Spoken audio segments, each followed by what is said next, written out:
službo takrat ni imel. Jaz sem namreč profesionalni tožilec začel od leta 1999 in pravzaprav celo svojo poklicno kariero sem opravil v državnem tožilstvu, najprej na okrožnem, kasneje na vrhovnem. Leta 2005 sem namreč bil dodeljen na vrhovno državno tožilstvo za opravljanje zahtevnejših strokovnih nalog. Potem sem bil leta 2007 dodeljen na Ministrstvo za pravosodje v takratni vladi za potrebe predsedovanja EU. In za to svoje delo sem od takratnega ministra prejel tudi posebno diplomo Ministrstva za pravosodje. Naslednji korak na Ministrstvu za pravosodje je bil mandat državnega sekretarja, kamor sem prišel zato, ker razpolagam z nekim znanjem o tožilski organizaciji in tožilstvo seveda sodi v pravosodni resor. In sem to svojo funkcijo razumel zlasti strokovno in kakor ne politično.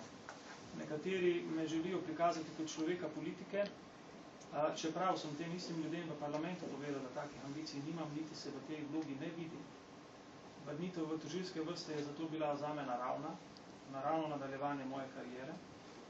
In predtem sem bil prijavljen na kandidat za razpisano mesto višjega državnega tožilca in na to mesto tudi bil imenovan v postopku, ki ga do danes nihče ni osporaval. Tako da vprašanje moje službe o prenehanju mandata takratne vlade ni bilo vprašanje. Vprašanje postavljena direktora je bilo pa vprašanje, s katerim se je ukvarjalo vrhovno državno tožilstvo in to predajam. Tu ne smemo zamenjevati tez. Interes, globalni interes, in s tem sem začel že na začetku, vrhovnega državnega tožilstva je bil, da dobi kvalitetnega generalnega direktora, ker je bila to zahteva zakona. In to je bil naš temeljni cilj.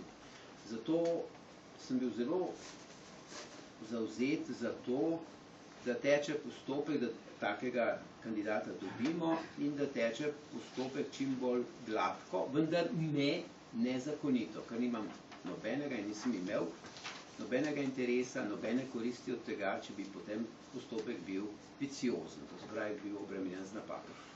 Ko je prišlo, sami ste omenili, do pritožbe v tem postopku, sem sam, jaz osebno, predlagal, da se s postopkom imenovanja počaka, dokler ne bo prišlo do odločitve v tej zadevi. Zato bi rekel, je res nekorektno očitati meni, ki sem si prizadeval, zato da je postopek tekel gladko, da sem na nek način komplotiral, da bi kogarkoli preigrali ali izigrali. Tez pa ne smemo zamenjevati zaradi tega, ker je bila moja vloga predlagatelja, kot sem že prej povedal, in ne odločevalca.